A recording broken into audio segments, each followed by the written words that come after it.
Champions ట్రోఫీలో తలపడనున్నాయి Bharat Kiwis. రెండో సెమీస్లో Kiwis చేతిలో సౌత్ ఆఫ్రికా ఓడిపోయింది.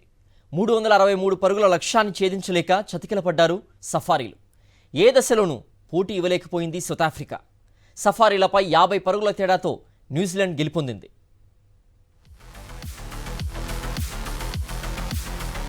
ఛాంపియన్స్ ట్రోఫీ రెండో సెమీఫైనల్లో న్యూజిలాండ్ గర్జించింది.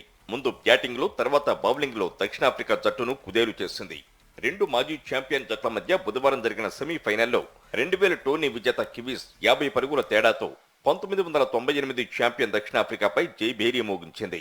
టాస్ నెగ్గి ముందుగా బ్యాటింగ్కు దిగిన న్యూజిలాండ్ నిర్ణీత 50 ఓవర్లలో 6 వికెట్ల నష్టానికి 362 పరుగుల భారీ స్కోరు చేసింది.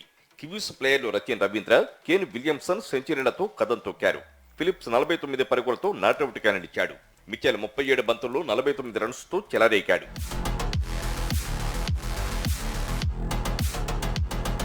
న్యూజిలాండ్ నిర్దేశించిన కష్టసాధ్యమైన లక్ష్య ఛేదనకు దిగిన దక్షిణాఫ్రికా జట్టు 50 ఓవర్లలో 9 వికెట్ల నష్టానికి 312 పరుగులు చేసి ఓడింది. మిల్లర్ 67 బంతుల్లో వీరోచిత సెంచరీతో ఆకట్టుకున్నాడు. ఓపెనర్ కెప్టెన్ బవోమా 56, డసస్ 69 పరుగులతో రాణించారు. దుబాయ్లో ఈ నెల 9న ఆదివారం జరిగే ఐసీసీ ఛాంపియన్స్ ట్రోఫీ ఫైనల్లో భారత్తో న్యూజిలాండ్ ఆడుతుంది. టీమిండియాతో అమీతుమీ తేల్చుకోనుంది కివీస్.